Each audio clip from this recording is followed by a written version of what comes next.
Ir dar apie grožį, šį kartą apie moterišką. Mūsų laidos herojė sako, jog posakis, esą mylimo kūno turi būti daug, tinka tik toms, kurios pačios savęs visiškai nemyli. Žydinčiai sodais vedina, į kiekvieno duris beldžiasi vasara. Išvarginti šalčio ir darganų, skubėme giliai spintą slėpti įgrįsusius paltus, megztinius ir puolame puoštis lengvais apdarais. Ir kas suskaičiuos, kiek dailiosios lyties atstovių dabar graužia nagus, kad į mėgstamą suknelę ar džinsus nebetelba net prievarta grūdamos. O popilkėjusi, nuvargusi oda ir kiti kūno negalavimai neleidžia tiesiog žydėti ir džiaugtis gyvenimu. Kodėl? Ogi todėl, kad nesirūpiname savimi. Tačiau pamilti save ir pasikeisti į gerą niekada nevėlu. Ta tvirtins ir šio pasakojimo herojės. Ponią Aldoną prieš metus dažniau galima buvo pamatyti ligoninėje, o ne jos taip mėgstamame darže. Sunku patikėti, kad dar prieš 4 mėnesius ši moteris buvo beveik 100 kilogramų sveriantis sunkių ligų maišas. Aš labai sunkiai sirgau. Labai sunkiai. Man reikėdavo iki 18 tablečių per dieną. Nuo kraujospūdžio 5-6 tablečių. Po 4 kartus stacionare ligoniniai gulėdavau. Vežė ir greitoji ne kartą. O dabar aš šitų problemų, be abejo, jos nedingo. Ta liga yra, bet aš ją galiu valdyti. Tiesiog aš ją galiu kontroliuoti, užbėgti už akių. Poniai Aldonai jau nebereikia ir vos prieš metus dėvėtų drabužių. Ji juose paskęsta. Tiesiog paliksiu vieną kaip relikviją, kad aš matyčiau ir niekada negrįžčiau prie to pačio. Aldona įsitikinusi, kad maišus primenančių XXL dydžio drabužių jai nebereikės. Per kelis mėnesius 15 kg antsvorio atsikračiusi moteris tvirtina, kad tai ne riba. Aldona sulieknėjo, pagražėjo ir pasveiko neburtų lazdelę mostelėjus. Jai padėjo natūrali medicina. Anksčiau riebų ir nesuderinta maistą iki sotės šveitusi moteris suprato, kad galima gyventi ir kitaip. Tai mane išmokino natūralios medicinos centre. Aš gavau visą informaciją. Buvo atliktas man kraujo tyrimas, pagal kurį man pritaikytas maistas, mityba. Reiškia, man buvo sustatyta, kaip aš turiu maitintis. To aš laikausi. Anksčiau to aš nedariau. Galbūt dėl to, kad aš neturėjau ir žinių, o galbūt aš ir nenorėjau domėtis, galbūt aš gyvenau taip, kaip man buvo gerai. Aš skaičiau turbūt, kad man taip gerai ir aš taip gyvenau. Bet dabar aš niekada nenorėčiau grįžti prie to. Pradėjusi taisyklingai maitintis, Aldona be gausybės kitų ligų atsikratė ir kankinančių odos problemų. Laiminga moteris nebegalvoja ir apie skrandžio mažinimo operaciją. Kam žaloti skrandį, jei sveikata, gera savijauta ir gyvenimo džiaugsmas tik tavo paties rankose. Su šiais žodžiais 100% sutinka ir humoristė Hana Šumilaitė. Visiems gerai žinoma ponia savo apvalumais rimtai susirūpino įdėmiai pasižiūrėjusiai save televizijos ekrane. To jau per daug. Negražu ir net antiestetiška, tarė sau Hana. Ir atsidavė į gydytojos Jelenos Tulčinos rankas. Dar prieš metus jie atrodė štai taip. O dabar svarsto, kur dėti gerokai per didelius drabužius, nes numetė net 27 kilogramus. Aš galvoju, kad kai aš dar už kokių poros mėnesių, dar numesiu kokį 10 kilų, tada jau iš naujo pirksiu viską. O šiaip tai vat kol kas ta vienintelė suknelė.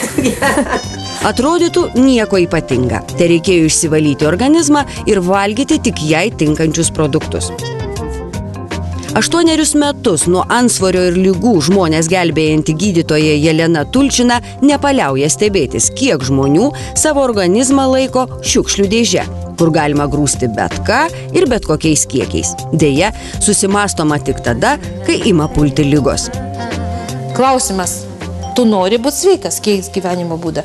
Nėra panacėjos kitos, niekas nepadės. Jokios piliulės, jokie vitaminai, jokie papildai, jeigu žmogus nepakeis gyvenimo būdą ir savo suvokimą, kad per jo valgymą tokį be proto ateina jam liga. Ir sirgs toliau ir toliau. Advokatė Svetlana Pronina taip pat prisipažino savo sveikata susirūpinanti tik tada, kai užklumpa negalavimai. Efektinga, aplinkinių dėmesį į magnetas traukianti ponia įsitikinusi. Graži moteris turi būti ir sveika. Ja ligos užklupo prieš porą mėnesių. atsirado ir kitų problemų su sveikata, būtent paūmėjo tos lygos, kurios atsirado po gimdymo, nors ir gimdymas buvo labai senai prieš 20 metų. Bet būtent dėka žvėryno centro ir vienos iš jų procedūros, tai yra žarnyno valymo, atsikračiau didžiausios savo problemos.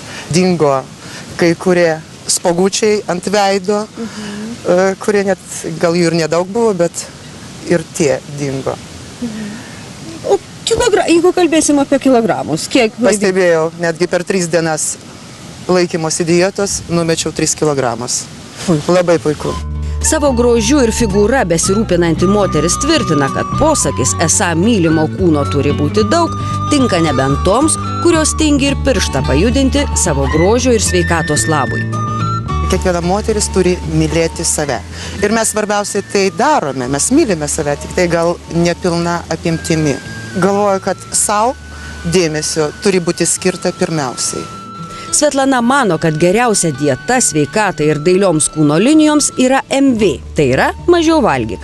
Specialistai dar priduria, kad valgyti reikia ne bet ką. Jeigu žmogus supras, kad jis pradės tvarkingai valgyti tiek, kiek organizmas sugeba suvirškinti, o tai parodo, pavyzdžiui, objektyviai maisto netoleravimo testas, kokie produktai tinka šitam etape, kokie ne. Tada nustoja imuninė sistema aukotis, dirbant su virškinimo sistema, tada jinai užsiima vidiniam problemom, kurios yra pas žmogų, ar tai žvynelinė, ar tai artritai, ar tai migrenos, ir žmogus pradeda apsivalyti per tą laikotarpį, kada jis valgo tą, kas priklauso jam, ir pradeda sveikti, tiesiog ant akių. Tiesiog akyse pasveiko ir šios 2 mielos mergaitės. Jas kankino sunkiai ir itin nemaloni odos liga žvynelinė.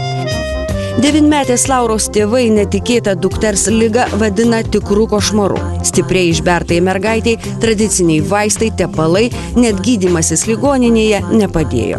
Laura kentė ne tik fizinį diskomfortą, bet ir bendraklasių patyčias. Nenorėjo, beveik visą klasę nenorėjo. Tik ten kelias mergaitės. Tau buvo labai liūdna? Man buvo baisiai liūdna. O kaip dabar vaikai? Visi vėl draugauja. O tavęs klausdavo, kas tau yra, kodėl tavo tokios? Klausdavo beveik kiekvieną dieną. Ir nežinai, ką pasakyti. Visas kūnas 50, bet gal kokius 70% kaip aš. Taip, manau, kūno buvo stipriai pažeista. Visi daėjom, visi jau čia nervuoti. Iki to, taip sakant, kad jau vaistai lėkia į vieną kampą, pats stovi burnuojant visos vietą, taip sakant, ir ką daryti. Mergaitai padėjo organizmo valymas ir tinkama mityba. Nors Laurai teko pamiršti saldumynus ir bulvių traškučius, mergaitė negali atsidžiaugti sparčiai besitraukiančią ligą. Jos likimo draugė Aistė taip pat. O čia visur buvo, visur žaizdas buvo, o čia jau viskas va.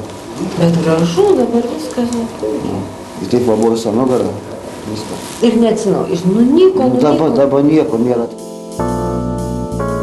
Kryžiaus kelius dėl dukters ligos nuėjęs Aistės tėtis Darius nei už ką nebūtų patikėjęs, kad be tepalų ir stiprių vaistų galima įveikti šią nepagydomą ligą.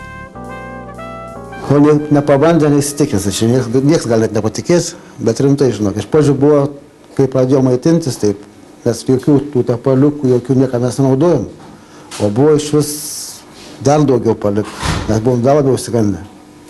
Mūsų Jelena Tulčina labai ramina. Po mėnesį, po 2 buvo baisu žiūrėti. Visas vaikas buvo iš vis apšašęs.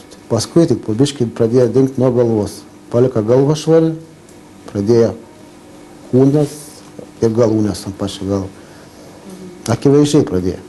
Sąlyga yra viena. Jeigu žmogus sutiks pasikeisti, yra didelis šansas, kad jis pasveiks. Aišku, 100% garantijos nieks negali duoti, bet iš 120 000 žmonių Lietuvoje, sergančių žvynelinę, jeigu 85% pasveiks, tai yra didžiulis procentas. Sveiksta ne tik vaikai, bet ir suaugę. Pavyzdys – ponia Hana Šumilaitė, kuri vasarą pasitinka ne tik sulieknėjusi, pagražėjusi, bet ir įveikusi žvynelinę, kuri aktoriai trukdė ne tik ramiai gyventi, bet ir vaidinti.